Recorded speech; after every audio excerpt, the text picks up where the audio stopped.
மதிமுகம் நேயர்களுக்கு வணக்கம். இன்னைக்கு நம்ம வீடியோல யாரை பத்தி பார்க்க போறோம் அப்படின்னா, நான் வேணா உங்களுக்கு ஒரு க்ளூ கொடுக்குறேன், கண்டுபிடிங்க. இது யாரு? உங்க ஒய்ஃபா? 9 கிரகங்களும் உச்சத்தில் இருக்கும் ஒருவன் பேட்டரி இல்லாமலும் பேசலாம், எப்படி வேணுமானாலும் பேசலாம். இப்பவே கண்டுபிடிச்சிருப்பீங்கன்னு நினைக்கிறேன். ஆமாங்க, நம்ம சார்லியை பத்தி தான் இந்த வீடியோல பார்க்க போறோம். வாங்க பார்க்கலாம்.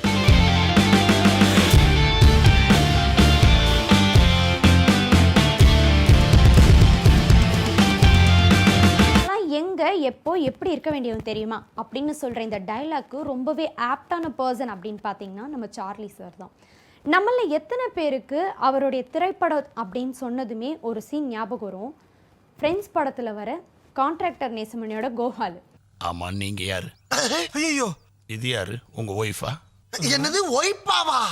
டேய், நான் உன் பாச நேசமணிடா. இவன் கிச்சனமூர்த்தி, நீ என்கிட்ட வேலை செய்யற கோபாலு. அவரை பற்றி நம்மளுக்கு வெறும் அந்த ஒரே ஒரு சீன் மட்டும்தான் ஞாபகம் வரும். ஆனால் அவர் 800 திரைப்படங்களில் நகைச்சுவை நடிகராகவும் துணை நடிகராகவும் நடிச்சிருக்காரு. ஐஸ்கிரீம் வேணுமா? காலிக்கப்பா கொடுத்துருக்கானே. April pool.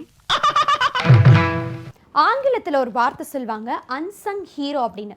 இந்த அன்சங் ஹீரோ அப்படின்ற இந்த ஒரு வேர்டுக்கு ரொம்ப கச்சிதமான உதாரணம் அப்படின்னா நம்ம சார்லி சாரை தான் சொல்ல முடியும். அன்சங் ஹீரோ, ஏன் இவரை மட்டும் அப்படி சொல்கிறாங்க, மற்றவங்களாம் பாடாமல் போகலையா அப்படின்னு கேட்காதீங்க. அவரை பற்றி நம்ம பாடாமல் விட்டுட்டோம். நானும் மாஸ்டர் தானே. எப்படி? நீங்க செலவு மாஸ்டர், நான் டீ மாஸ்டர். சார்லின்னு சொன்னதுமே நமக்கு மிஸ்டர் சார்லியா மட்டும்தான் தெரியும். நம்மள எத்தனை பேருக்கு தெரியும் டாக்டர் சார்லின்னு? டாக்டர்னு சொன்னதும் உடனே போய் ஊசி போட்டுக்கலாம்லாம் நினச்சிக்காதீங்க. நிறைய பேர் படிச்சுட்டு நடிக்க வருவாங்க, ஆனால் இவர் நடிச்சுட்டு படிக்க போயிருக்காரு. ஆமாங்க, 2019ஆம் ஆண்டில் ஹியூமர் இன் தமிழ் சினிமா அப்படின்ற தலைப்பில் PhD டிகிரி தஞ்சை தமிழ் பல்கலைக்கழகத்தில் முடிச்சிருக்காரு.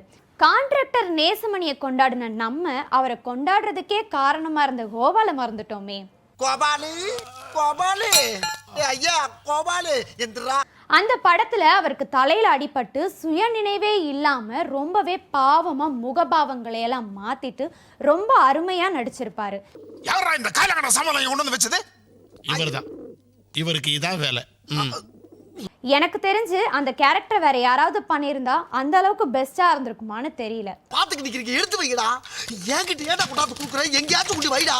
ஐயோ, அவர்கிட்ட போறானே, இங்க வந்து தோணா.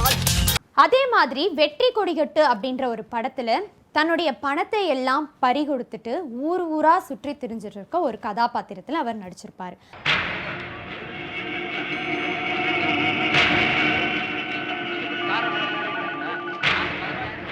அதுல ஒரு சீன் என்ன அப்படின்னு பாத்தீங்கன்னா, பார்த்திபன் அவர் போய் சந்திக்கும் பொழுது பைத்தியக்காரன் போல் நடிச்சிருப்பாரு. அது நடிப்பு அப்படின்றத தாண்டி அந்த கதாபாத்திரமாவே வாழ்ந்திருக்காருன்னு சொல்லலாம்.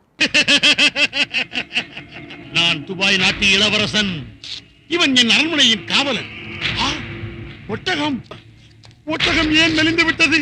இப்போலாம் 1-2 படம் நடிச்சவங்களையே நம்ம தூக்கி வச்சு கொண்டாடுறோம், அவங்களையும் கையிலேயே பிடிக்கிறது இல்லை. ஆனா இவர் நடிச்ச படம் 1-2 800 திரைப்படம் நடிச்சிருக்காரு. ஆனா அவரும் தன்னைத்தானே புகழ்ந்து பேசினது இல்ல, நம்மளும் கொண்டாடினதே இல்ல. ஏன்டா உனக்கு இந்த திருட்டு புத்தி? நியாயமா சம்பாதிக்கிறது எப்படின்னு யோசிக்கிற? குறிப்பா சொல்ல போனோம்னா, இந்த மாதிரியான ஒரு நடிகரை, அதாவது திறமை வாய்ந்த நடிகரை அவர் இருக்கும் போதே நம்ம இழந்துட்டோம் அப்படின்னு தான் சொல்லணும். பால் வேணுமா? பேட் வேணும்.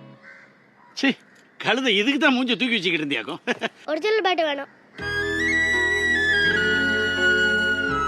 வாங்க சார், என்ன வேணும்? தமிழ் சினிமாவே தவிர்க்க முடியாத நகைச்சுவை நாயகனா இருந்தவர் நாகேஷ்.